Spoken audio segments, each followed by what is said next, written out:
doesn't have a problem with. It figures out what you're trying to do.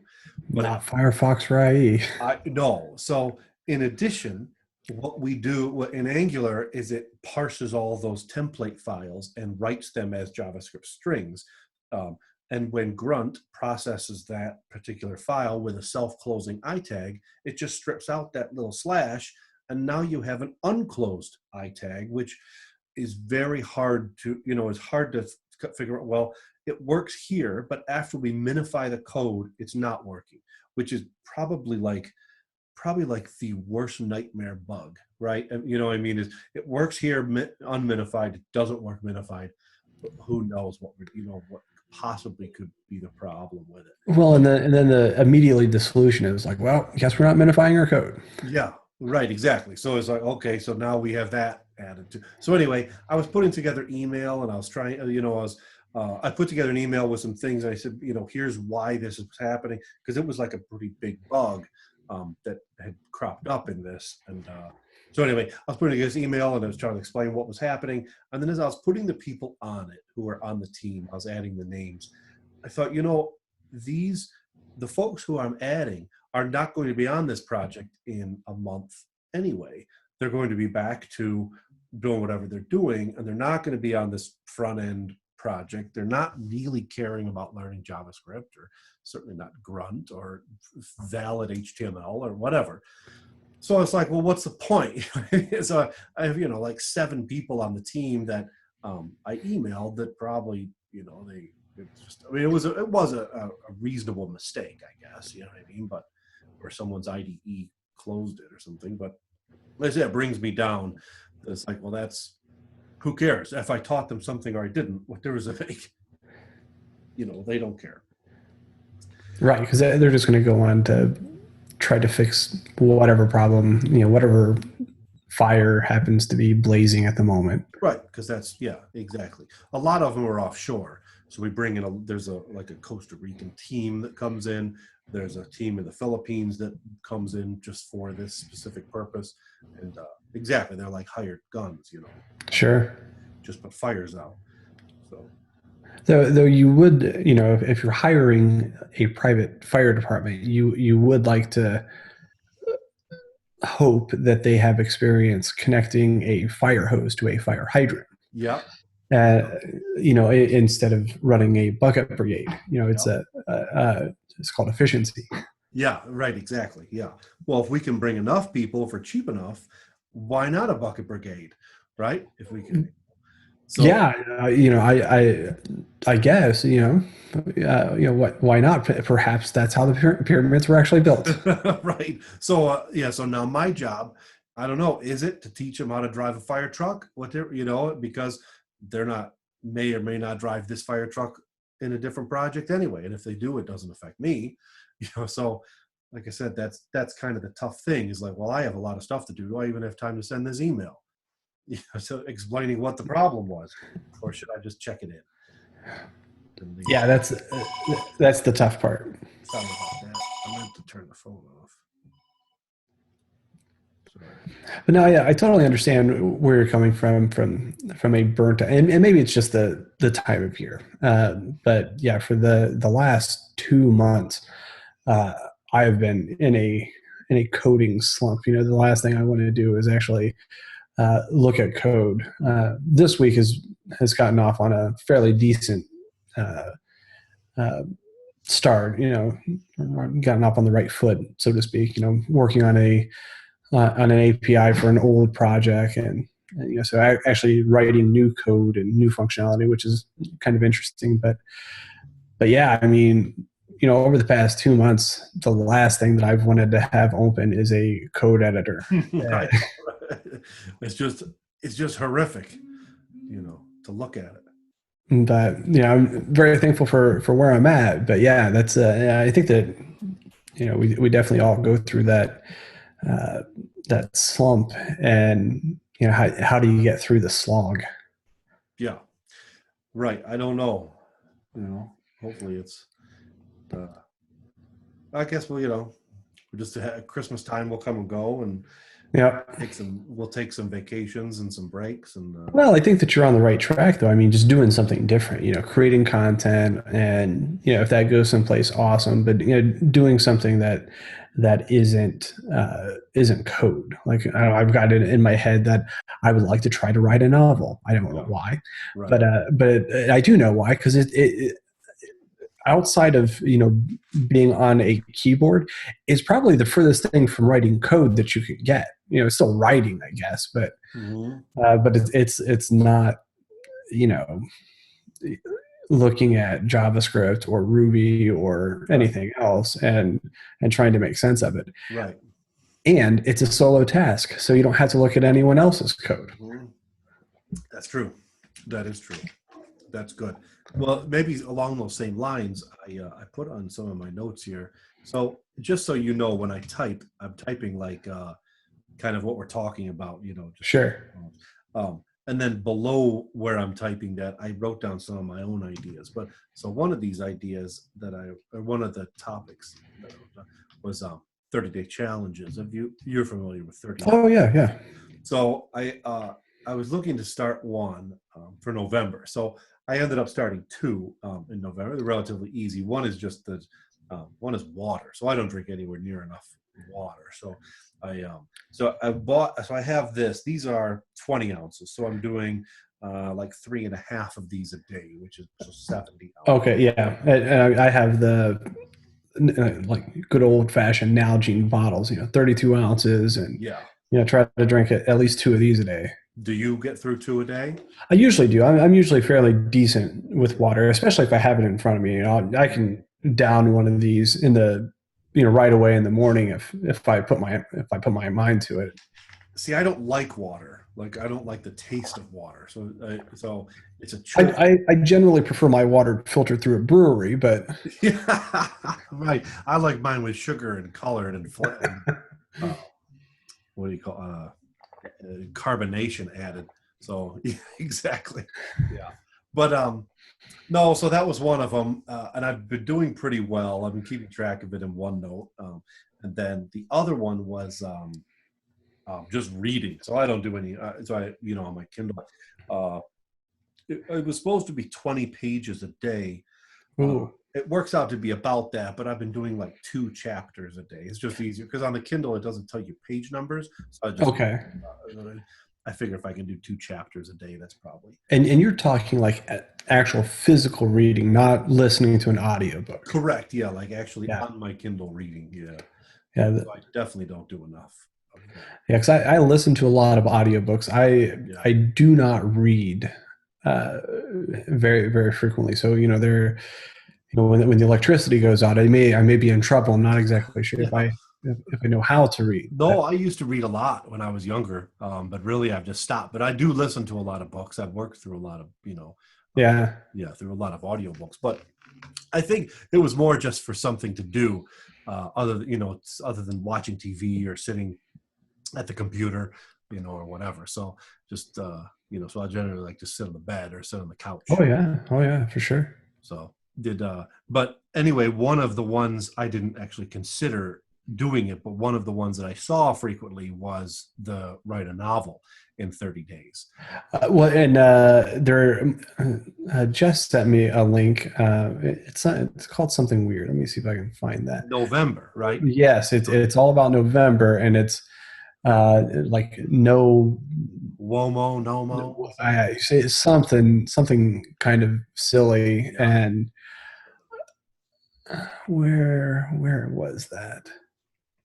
Maybe I don't know, maybe I have it open in a tab someplace. But yeah, anyway, it's a website that's devoted to writing here it is. NaNoWriMo, NaNoWriMo, NaNoWrimo.org. NaNoWriMo? And it's a National Novel Writing Month. Yeah. So that's maybe your thing. It's only November 3rd.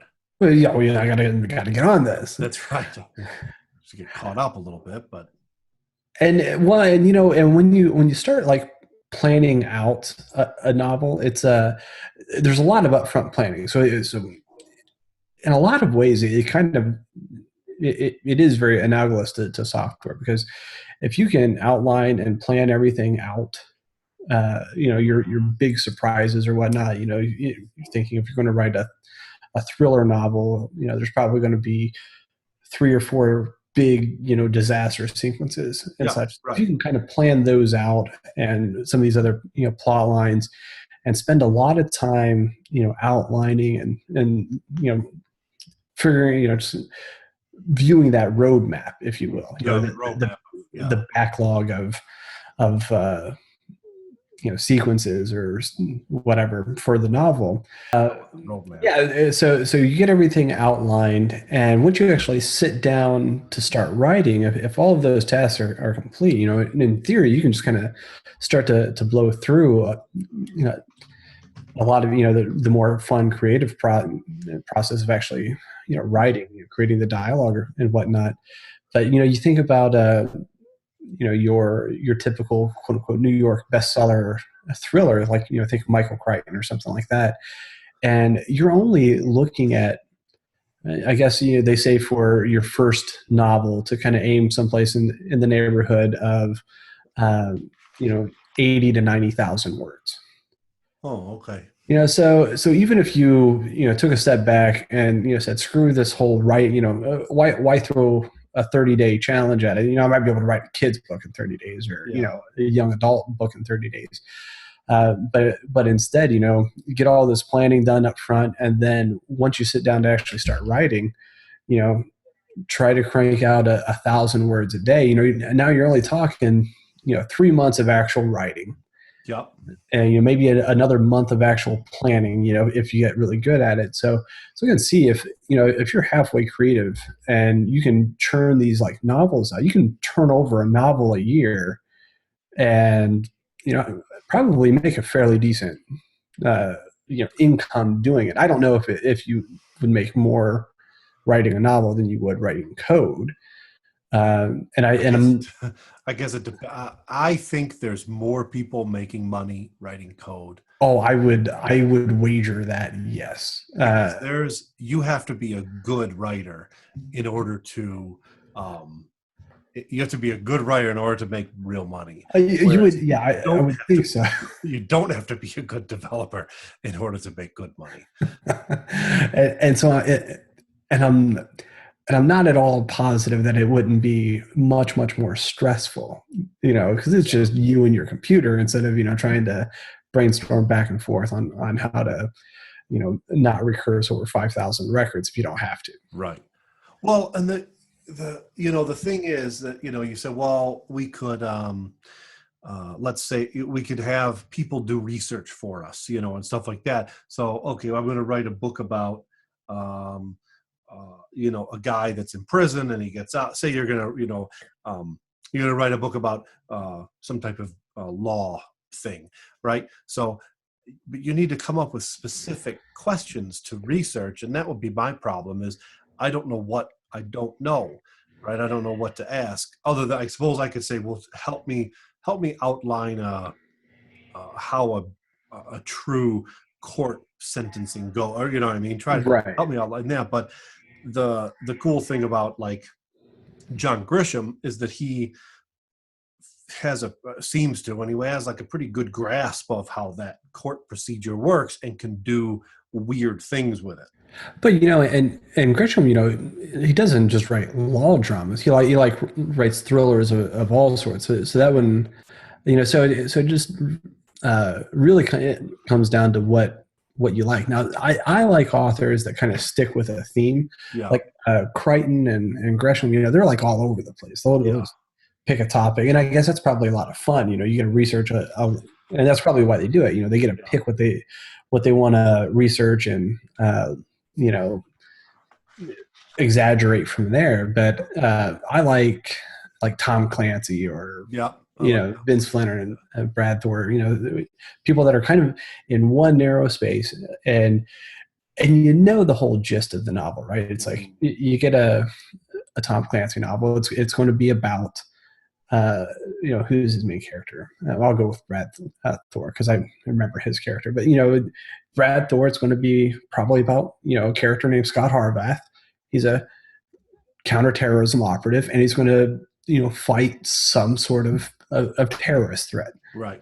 And they're and it's lots of action, guns, and explosions and such, and then eventually gets to the end, and the threat is neutralized, and so it all ends the same way, and but they're fun to read. Yeah. And then different like fantasy books. Jim Butcher is kind of the same way. He has like 16 Harry Dresden books so far. Oh, really? And I mean that's unbelievable. But yeah, it's all kind of, it's like an overarching theme for, I think, where he's taking that final, the Dresden character. But at the end of the day, it's like, it's self-loathing, wizard, right? Battling evil bad guys. Lots of him getting hurt and talking through that, and then finally, overcoming the bad guy at the end. Yeah, it's like, wow, it's almost formulaic in a way. You come up with these situations. James Bond is probably the perfect example. Yeah. James Bond, there's going to be a girl in it.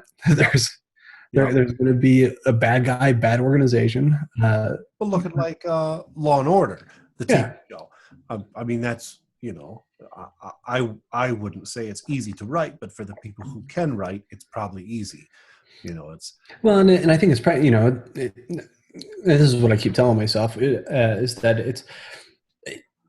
it's like writing code. You didn't start writing code and think that it was easy, right? That's true. You practice, you work through things, and eventually the process of creating an application becomes less time consuming and more enjoyable and easier. Yeah. I think that where software kind of drags a little bit is when you're just on a project that just doesn't really speak to you anymore, or you don't find challenging, or whatever. Right. So, but yeah, so like I said, it's for me, it's something to kind of look at when I don't want to look at code right now. Who knows if it'll actually ever turn into anything, but. Well, I wonder if it would be easier if you came, if you said, I'd like to write a book about, I don't know, maybe not easier, but maybe something to help you get like a jump start on. Is if I wanted to write a book about, take Law and Order, for example. I want to write a book about police crime. You pick an actual crime, or, some interesting crime, you know what I mean? Something that kind of, or you'd write a book about the Wild West, and you pick like an actual person, and then you make up kind of what your own thing, instead of just saying, let's see. So if I had a guy called Joe, what could Joe do that would be so interesting? You know what I mean? That seems really difficult. Well, and what I'm finding in my own research, I have a couple of characters. I have kind of the good guys, at least kind of mental mapped out, right? But I think what's the most difficult part is, that's almost the wrong place to start. You almost need to start with, what's the bad guy going to do? So who's your bad guy? And you already know what he wants. He's probably going to want one of three things. He wants to either destroy the world, take over the world, or make a lot of money. Right. And it might be a combination of those three, whatever, you get the girl. So having, creating that bad guy and figuring out exactly what he wants to do, it, I think, influences, because you're heroes. I think the whole premise of a hero is how they react to the bad guy. Right. Superman isn't Superman without Lex Luthor. Right. Or something like that. So it's like, you have this, and then, in the point of most CIA or espionage novels, the bad guy dies at the end. So each novel you have to have a new bad guy, which is Right. kind of like comic books in a way. You don't fight. Well, I guess you do kind of, you fight the same villain over and over again, but in books, you're probably not going to reuse the same bad guy over and over again. Right. That's true. That's true. But yeah, so and that's how I'm trying to think of it right now. Is okay, well, what's the bad guy going to do, and then how can that be exaggerated to the point where it's somewhat believable, but okay, you're kind of pushing the envelope there. Right. There's got to be, in order for the story to be compelling and to convince the reader to keep turning the pages, there has to be some something really bad is going to happen if the hero doesn't succeed at X. Yep. So I don't know. Like I said, a lot of fascinating research on novel writing out there that kind of goes down some of these. Have you started? Yeah. Have you? Yeah. Good app to kind of start organizing oneself. And actually, I think that it's helped me in terms of thinking about how I would write blogs as well. If I would get into blog writing, same type of thing, just to get organized. But Scrivener is a good app. I've heard of that. I think, I think Andy Anatko has talked about that. Yes, possibly. Yeah. Tim, I saw it on the Tim Ferriss blog. Oh, okay. The 4-hour work week, I think.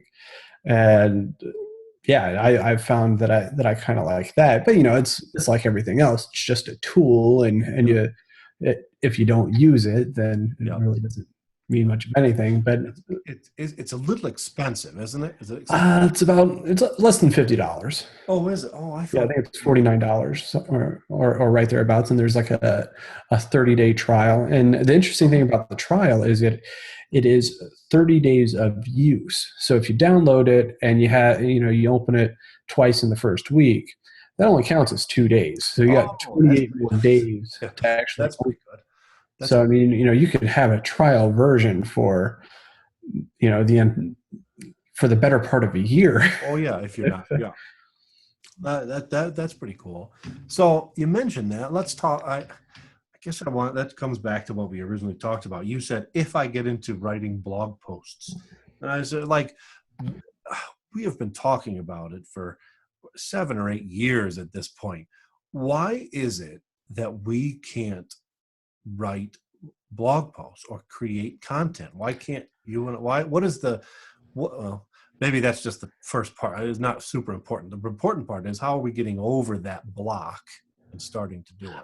I honestly think that part of it is we spend so much mental energy coding and doing that day in and day out, and we're not the top, we're not the 5% of people that live it, love it, and enjoy it. I mean, it's something that we obviously enjoy. We wouldn't be doing it if we didn't enjoy it, but it's not something that defines who we are as people. It's like I have outside hobbies that I like just as much or more than I do, banging away at a keyboard. But I have met developers on just about every project that I've been on that, they go home and their hobby is to learn a new programming language. Yeah. And yeah, I'm not there. That's not me. But the unfortunate part, I'm not there either. The unfortunate part is I think that you and I used to be there. So that's not something that we're not there yet. We're moving. Yes, we're moving away from that. Yeah.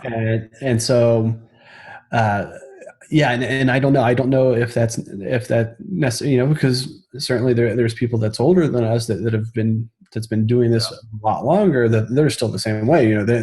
They go home and their hobby is, let's learn a new programming language. Right.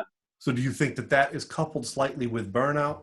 I mean, do you think that's coupled slightly with our burnout, that it's just like, I don't care about something? In a way, I think that, you get good at what you do and you're making your living doing that. But if you then if you ask, all right, it's your free time, Mm-hmm. which is increasingly rare. What do you want to do? Do you want to go outside and fish or fly a drone, or do you want to write a blog post about what you did during the day? Yeah, right. And it's like, even if it's a beginner course on Angular, that could be fun and interesting, but now you're just banging your head of like, oh my gosh, Yeah, it's more Angular. Is yeah, there anything? I think that for me, it's just hard to get excited about yeah. that, and just to sit down and write about something. And if you're not excited about it, I think that kind of comes across in the post itself. Mhm. So what about I mean, what about creating content around these other hobbies? Why don't we do that? We've talked about that before too. We say, well, this is something interesting. I should have wrote a post about that, or I should have videotaped myself just building that, but I did not. So what's the I mean, how do we turn that switch of? Do you think it's planned? Do you think that we have to say, okay, this weekend I'm going to wait to clean this closet because there's YouTube videos of people doing that, right?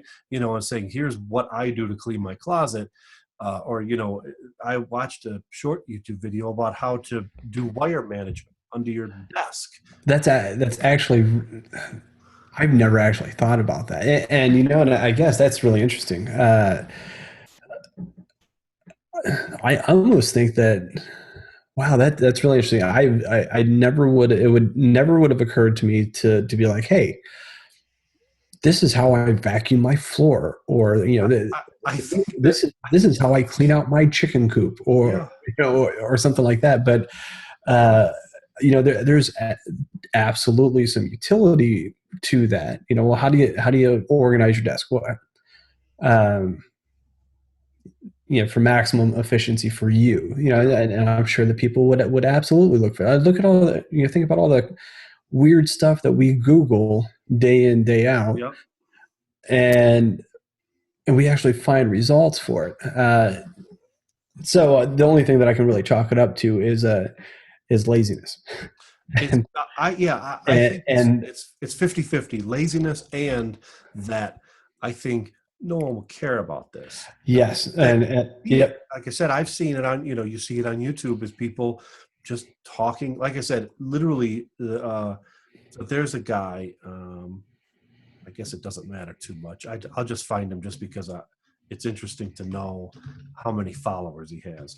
But so this guy has, sorry, one second, let me type this.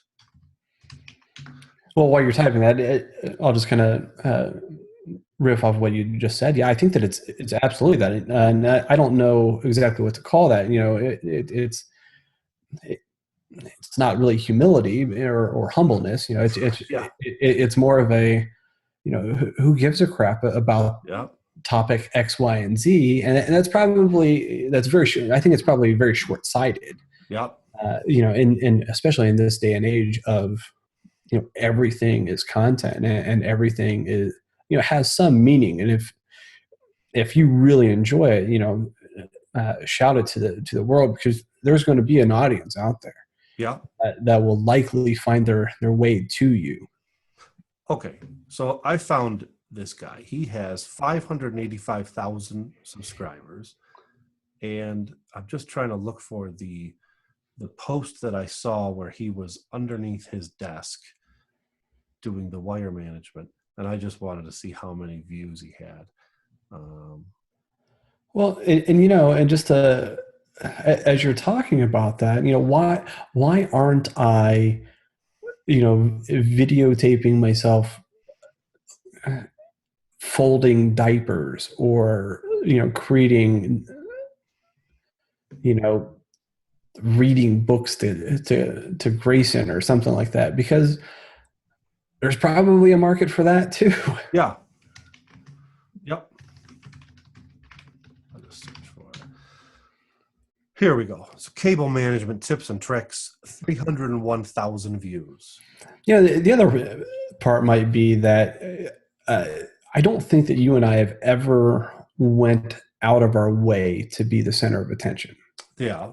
Right. And so, actually having people, putting ourselves out there in front of people is at least to me, is it might be somewhat, what's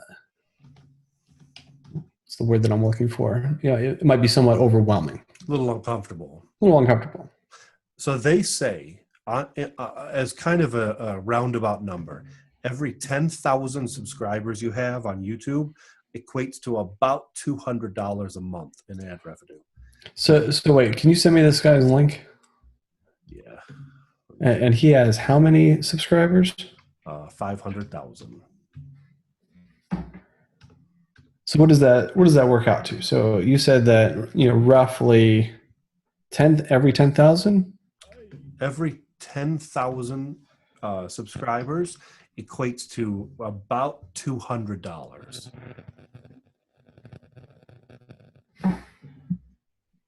So by that estimate, I'm seeing that he makes around 10,000 a month.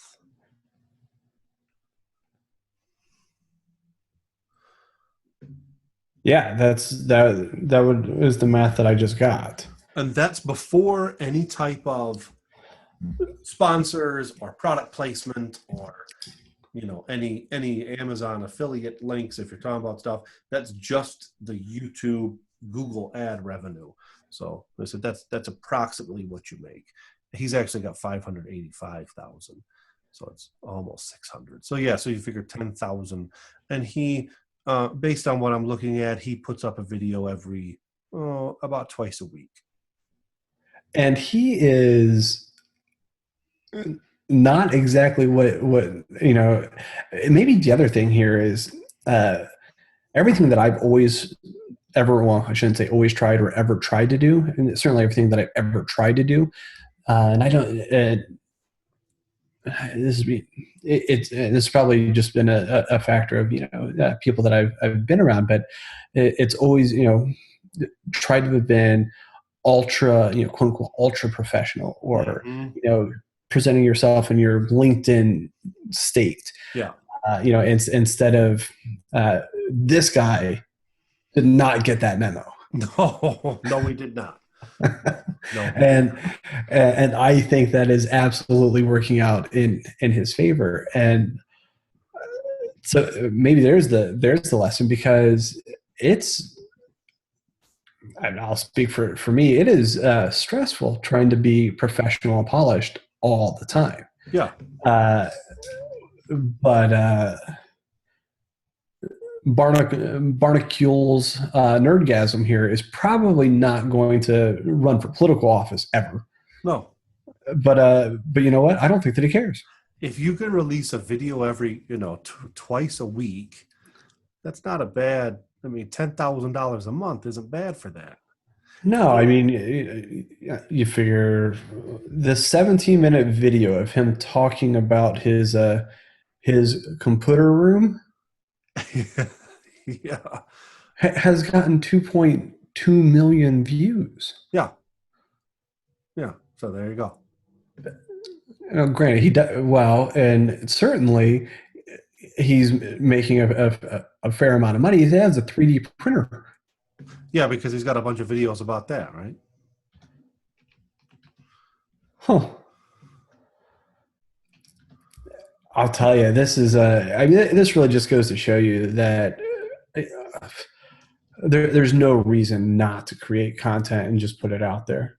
Yeah, right, exactly. Now, granted, Mr. Nerdgasm here has taken what appears to be the jackass approach. Just doing some weird, outlandish things. But I don't think that you need to settle on that. I wonder if there is I've never done this. I spend precious little time on YouTube, and that's probably a mistake. I have been watching a lot of YouTube lately, really just to see, the things what's there. Sure. Yeah. So this guy,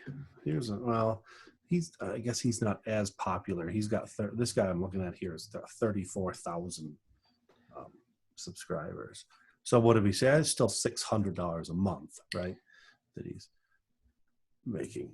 I have a feeling that he does a lot of. I think that he does a lot of affiliate links. But Yeah, I wonder if you can. Is there an easy way to search for just a number of subscribers? what do you want to see? Popular people? Yeah, popular people. That would probably equate to number of subscribers. Yeah. I will send. No. I'm saying like I just know some popular ones. I'll send Oh, this one. This guy here is potentially the most popular one. I don't know if they rank them, but he is he's pretty close to the top. businessy stuff. PewDiePie. I've heard of this. Now, I think I heard about him when I was in Tennessee this past week. Oh, really? It is PewDiePie not the person that broke Google's ranking? I don't know. Maybe not.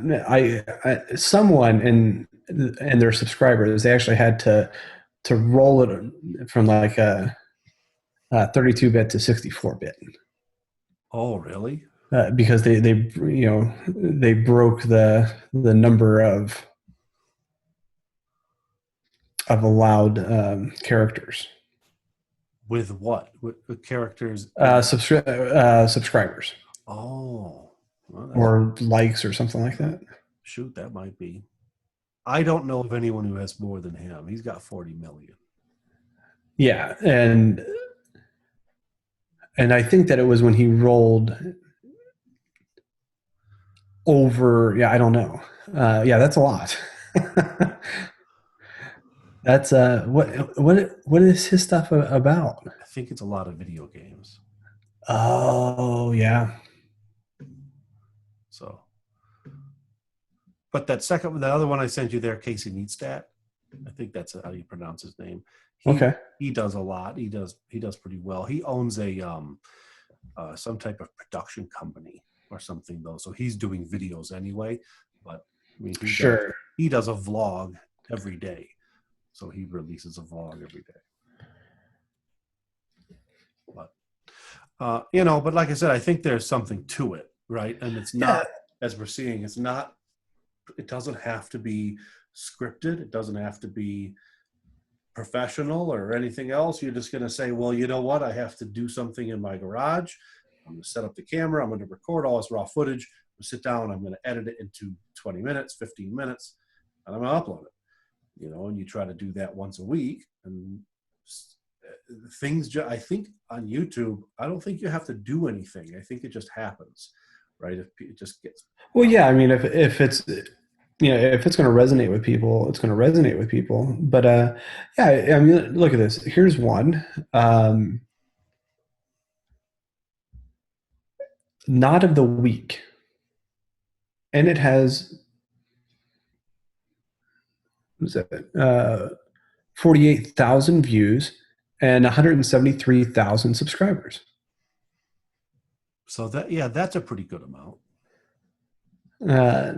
And this is I'll just send this to you because it seems odd. This is like a tactical thing or whatnot, but it's oh, not of the week. That's pretty cool. Yeah, but it's not. Yeah, it's not nothing that I would have thought that would have had so many views. Yeah. Yeah. That's really interesting. And I think that it certainly goes back to consistency. You can't just put one thing out there, and if you don't get 100,000 views or 10,000 views, you stop. I think there's no such thing as an overnight success here. It's like it's like the people that have the most subscribers are the ones that are doing it consistently, whether or not they're getting views or not. Yeah. They're putting out 2 or 3 things a week, Yeah. uh, consistently, and we've talked about that, trying to get consistent with blog writing. But I agree. I think that we're behind the times on video. We're certainly behind the times on actual blog writing. But Yeah. if we're going to try to focus on anything or do something, I think video is the way to do. Is the way to go. And there's I agree. no reason not to do it. Everyone has a video camera these days. Mm-hmm. Well, yeah, and like I said in the very beginning, hopefully, what I mean, we're going to put these up once a week. I'll do a little bit of editing on the video. I don't know. I'll edit the very beginning and then Sure. part where I got up and stuff. But other than that, we'll just stick them up. I'll stick the show notes in, and Yeah. and we'll see what happens. And kind of go from there. And then yeah, I like the idea of coming up with things that aren't related to code. Yeah. So aren't related to our daily vocation, we'll say. Yeah. And then trying to make videos about that. Because I do woodworking. I have a garage with woodworking tools and stuff that I could do some things in, or backpacking, or all sorts of different things. Yeah. So there's just coming up. Shoot, even the knot of the week. That's just, it's fantastic. But I was watching, so that Casey Neatstat that I sent you, he does one a day. I was watching one where he was in an airport, and his thing was he made this clip for his carry-on luggage to hold. I don't know if this is a real thing or a popular thing. It's called a penny skateboard, and it's just like kind of a miniature plastic skateboard. So he made a thing that his skateboard clips into his luggage so that he can ride the skateboard in the airport. All right. So part of this, maybe I should find it real quick. But you watch it, and it's interesting. He's talking and he's holding the camera and he's talking, and you can see that he's skateboarding. It's the problem that I have is the leap from actually holding a selfie stick in the airport. You know what I mean? And doing that where I get, he just gets over it, right? I mean, that's what it is. You know what I'm saying? And I'm still trying to look for this here. Well, and we're not saying, I don't think that we have to say, hey, tomorrow go out and film yourself in public, being a jackass. Yeah. I don't think that it needs to be there, but shoot. Well, I like what you're doing with your drone stuff. You can take your drone out, fly it all over the place, and throw a soundtrack on it, and it looks pretty awesome. Yeah. And a short 30-second video would totally watch. Yeah. And what do they say? Most videos to get people to watch and engage, probably less than 5 minutes. I would say, pretty short. Yeah, pretty short. So and that's like that would be interesting, because I don't know, some of these popular ones that you sent over, how long they are. A lot of the ones that I see for like survival type stuff, which obviously, that I'm, kind of into that, the search and rescue and stuff like that. But, a lot of those how-tos and reviews are really long, and I don't have 20 minutes to sit down and watch something. Right. Let me find this good part in here. Okay. Let me send you this link. Let's just watch this real quick.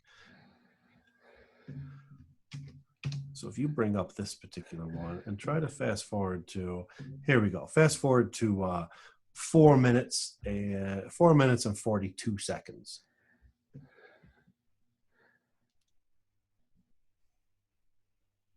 See, the problem with Zoom is we can't watch it together. But well, what's interesting, that actually plays in Slack. Oh, does it? Yeah. Can I watch? That's a tiny skateboard. Yeah, that's what he calls that penny skateboard. But you'll notice now, depending where you're watching, is that he is riding it through the airport. Yeah. Holding a selfie stick, right? So he's holding that selfie stick and talking and to watch it feels normal. Do you know what I mean? Like to watch it doesn't feel really weird, Yeah. but to do it must be absurd. I think that's a personality thing. I That's think what I that, mean. Is you just you know have to get what, over it. I don't know if it's necessarily our personality thing. I'll speak for myself. I don't think that it's my personality thing to be out there and, selfie stick, blah, blah, blah. But that's cool for him. Uh,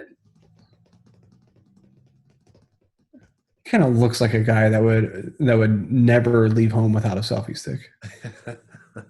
Is that a thing? Can I just maybe we Yeah, can have a YouTube channel where we make fun of other YouTube channels. could do.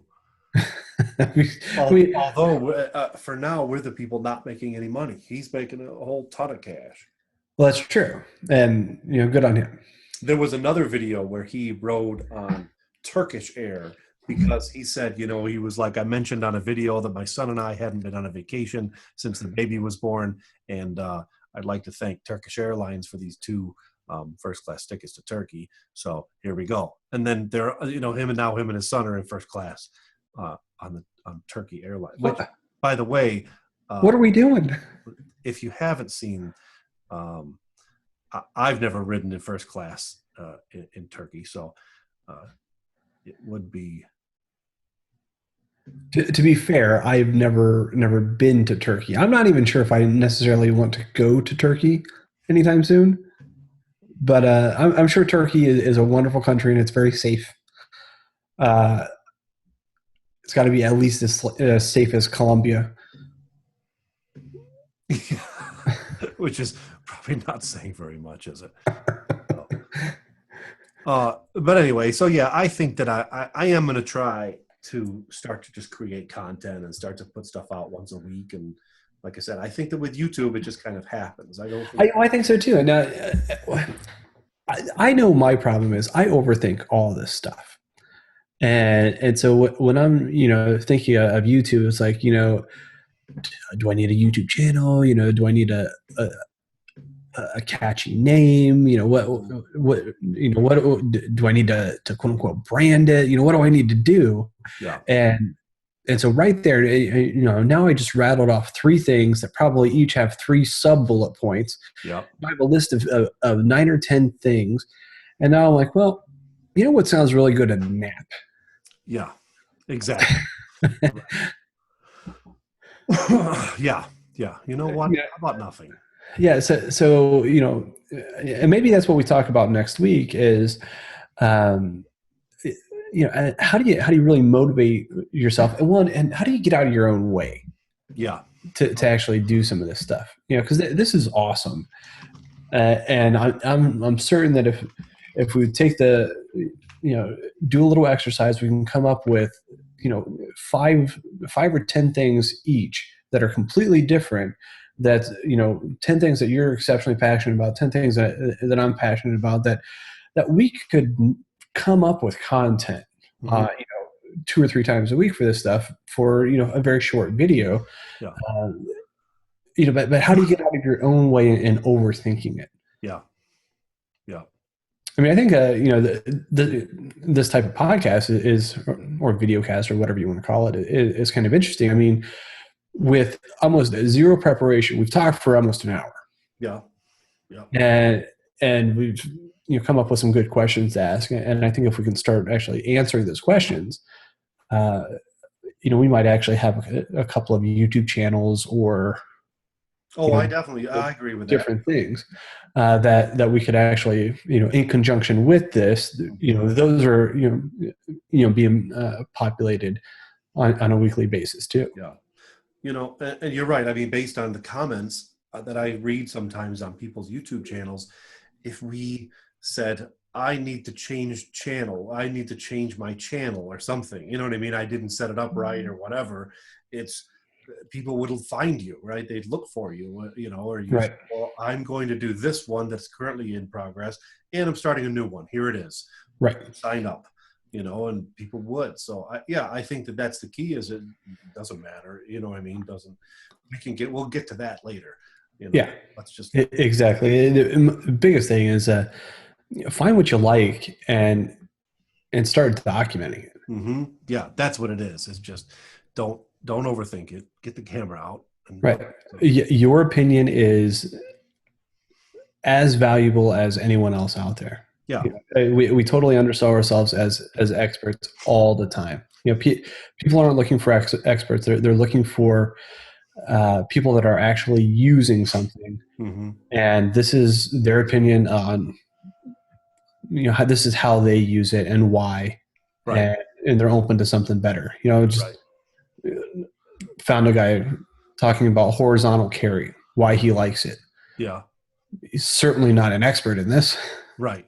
but Yeah, I watched one before about a guy who was talking about where he puts his concealed carry inside the car and why. Because if it's here, this is the problem. If it's here, if this is the problem, and he goes through 5 or 6 different spots, and it's a 5 or 6 minute video. And it seems reasonable what he's saying. He's not a professional. He may or may not be, but what he right. thought it through, and Yeah, this is exactly, and that's really all people are looking for is it well thought out, makes sense. yeah, It really kind of goes back to that whole novel writing. mm-hmm. It's well thought out. Yeah, It makes sense. It could happen. yeah, All right, yeah, and I'm in. So like that fourth dimension wall, believability is still there. yeah, right, right. I'm not going to drive to work in my Abrams tank. Exactly. Exactly. But did I mention Stacy's mom's retirement? Did I mention that about how she had worked for she got like 40 years at the same company? Did we talk about that? No, So I had it jotted down because I thought it was I thought it was pretty interesting. So she had worked since I don't remember. It's like it was about just under 40 years at the same place. Which is like shipping and receiving supervisor or something, and they decided to move their company to Texas. So she had like a year's notice, and I mean, it wasn't like a surprise, but and she's about the age where she's just kind of decided to retire. But we're, she was very really dedicated to the company and didn't she took almost no vacation over the last 40 years, sure. almost no sick time, and it turns out that after all that she's only owed 300 hours of vacation, which it's a lot, I guess, what I mean, but figure it's, I don't know, I'm not sure how much she makes, but let's say it's $20 an hour. That's like $6,000 for 40 years of never going anywhere. You know what I mean? And you think like all the times that, I mean, this was, before Stacy was born, right? So Stacy's entire life, she's worked here. This is before I was born. I'm only 39. So before I was born. So Stacy's entire life, her entire childhood, growing up, high school, middle school, high school, etc. She never took a vacation day, never did anything. And Really? at the very end of it, like I said, she's due. And it'll be 300 hours times whatever she makes. That's depressing. It is depressing, and it makes you think like, I'm taking vacation, I'm working. You know what I mean? Like I'm putting work as the lowest priority on my to-do list. You know what I mean? Like if there's something happening, it's my niece's birthday in England, I'm gonna try to go. Right? You know what I mean? Like. Well, it goes back to the point that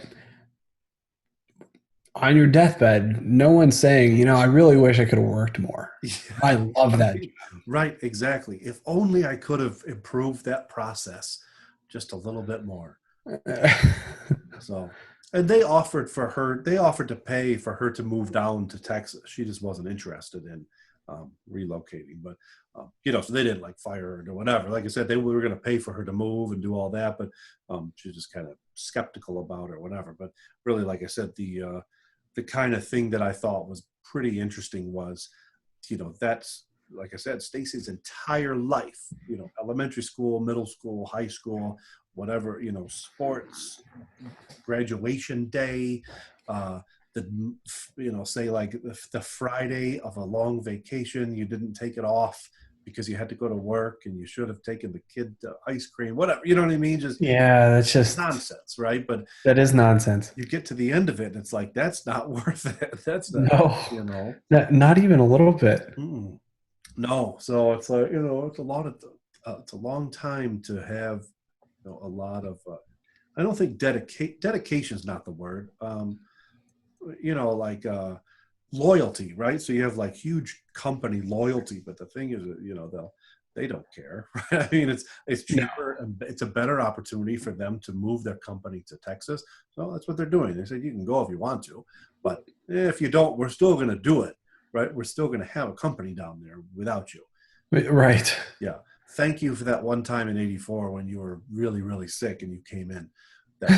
That really helped us. That type of stuff, it's like, well, like I said, it seems it's sad, it's kind of sad to think about. So that's why I was saying, like, we need to make an effort to, make sure that we never say, shoot, I shouldn't have missed that event. Yeah, no, I completely agree. Yeah, there's just life's too short. You have to actually live. Yeah. I don't want to get to the end of my days and Yeah. Well, especially I think in our business, right? Our career, we're not 5 years from now, I won't be getting a paycheck from the same people I'm getting one from today. no, the odds of that are very slim. Right. So it's like to miss something important because you have to work, in 10 years, you're going to say, shoot, why didn't I don't even remember the company I was working for. Never mind Mm-hmm. what it was that was so important, for me not to do that. Yep. So, No. Yeah. I completely. Well, and that's the thing. It's like uh, if you're not encumbered by debt or anything, imagine what you could do. You could feasibly, if all you're doing is just to cover your living expenses, your house payment or rent and utilities, but everything else is you don't have student loans or you know eh, car payments or anything else. mhm. You could feasibly just work for a year or 2 years and take an entire 6 months off. Uh, Travel someplace or live someplace else, write a book, whatever. Take these little mini retirements, if you will, that it doesn't affect your lifestyle at the end of the day because you grab another contract that when you want to go back to work. Right. You live off your savings and don't incur any more debt or whatnot, and you go back to work and you're not the worst for it, and arguably you're even better because you're rested and Yeah. Well, yeah. you're actually excited to work again. I mean, I think that probably a good number, is 100. Software developers make, say, $120,000 a year is a pretty solid job to be able to. You don't have to hunt around very hard to get 120,000. So if you could live on 60, which many people do very well, then you could work just for the winter, right? Or something, or you work 6 months and then take 6 months off. Well, and we have a friend that has done this, Oh, yeah. Jiri. Oh, of course. That is what he does. Yeah. So his house is paid off. His car is old, and I think I'm guessing it's paid off.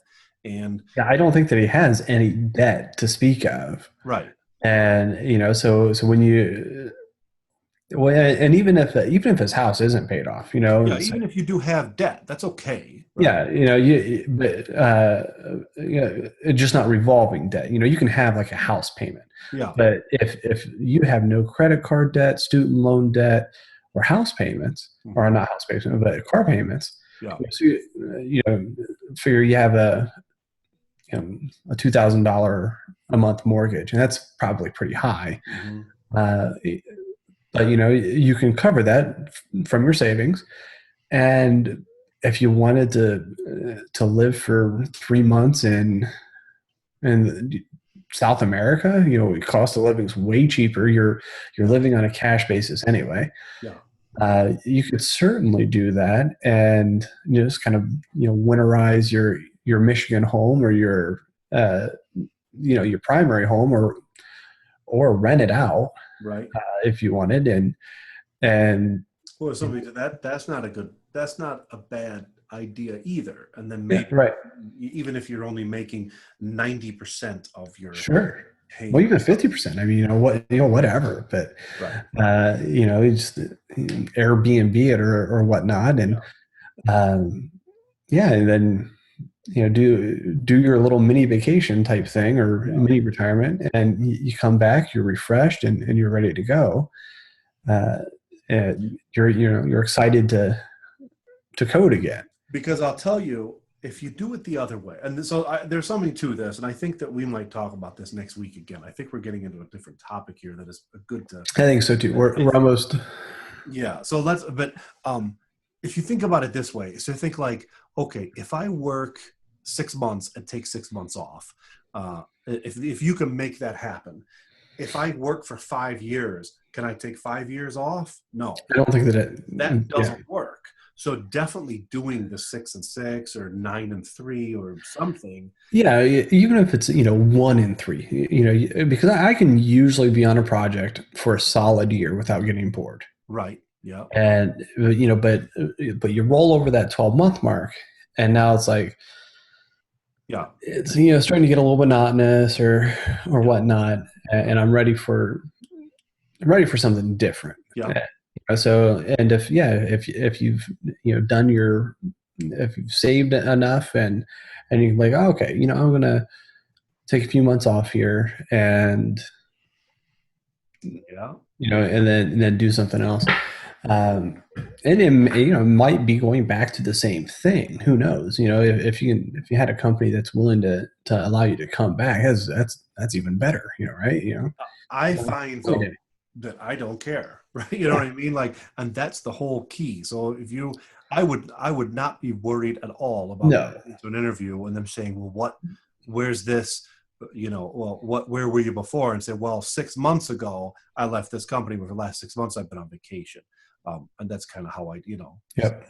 that's what I do. So, this is a 6 month contract. This is a 12-month contract. I intend to be on it for 12 months, but then I'm going to take 6 months off. Yeah.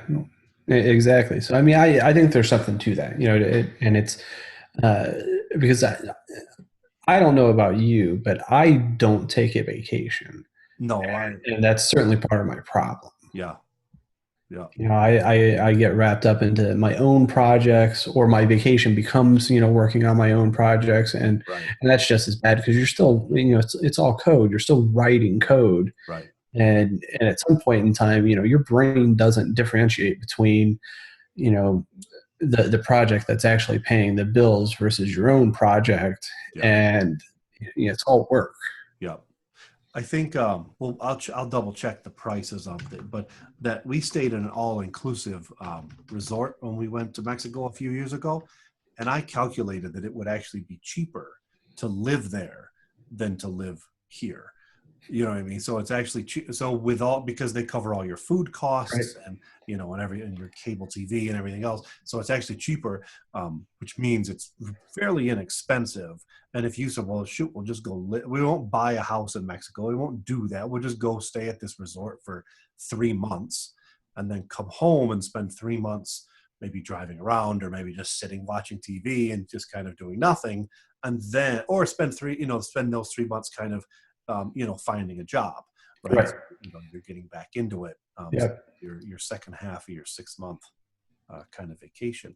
I definitely think there's something to that, and it's absolutely not scalable in terms of I'll do 5 years on and 5 years off. That doesn't work. But yeah, but 6 months is I think pretty reasonable. Well, and I think that you get bored with vacations faster than you get bored with Yeah, work. yeah, You're on vacation, and it sounds nice not to do have a care in the world, but that kind of gets old fast. right. But what Yes. you keep your little notebook and you keep your Yeah. offshore team, and you say, Yep. when I get back, I'm gonna start having have these. So you're saying 3 months. You're away for 3 months, and then these 3 months I come back, I get the offshore team up and running. I get, Yep.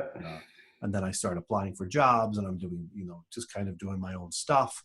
And that's I think you'd definitely be ready to do that. Yeah. And then after about 3 months of hammering around and by the way, let's make sure we're taking video while we're on the 3-month vacation, right? And upload Right. it to YouTube. So then after the 3 months of hammering around looking for a job, you find a good job and you do 6 months of, pretty solid 40, 50 hour a week software development. And then, then you're done. Then you're off again. Yeah. And the burnout, I think it might help that burnout because worst case scenario, you're saying, I am 5.5 months away from being done with this. You know what I mean? Yeah. It's like, that's the worst case scenario. Yeah. Yeah, no, there's certainly something to it. But yeah, I agree. I think that we should maybe explore that a little bit deeper next year, or next week, and then and also explore, well, what does it look like? Does changing your locale, would that help burnout? We all work remotely, or you and I are working remotely. We can work anywhere. Does that changing your physicality help your mood? You're saying moving across the country or changing? No, just so take that. We'll take the concept of going to like South America or something. I see what you're saying. Yeah. So you just go to Mexico, go to Argentina, and you rent an apartment there for a month. Yeah. And you're working there, so it's not all vacation, but you'll put in your 6 to 8 hours a day, and you're just working someplace different. We can talk about that next week and what that might. I put it. I'm right. I'm taking what that might look like. I think that's a good idea. Yeah. So that's great. That's cool.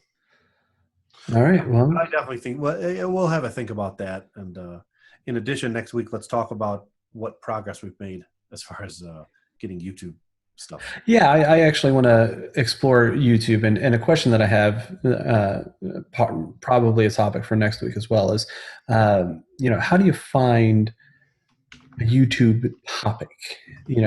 So do you just do a video that you're interested in and just assume that others will be interested in it, or how do you really get started with that? Yeah. If you're searching around for ideas, so thinking about that. That's a good idea. We'll find that. Okay. Sounds great. All right. Yeah. Good episode. We'll talk again until next week. Have a terrific week. Talk to you soon. You too. Talk to you later. Bye.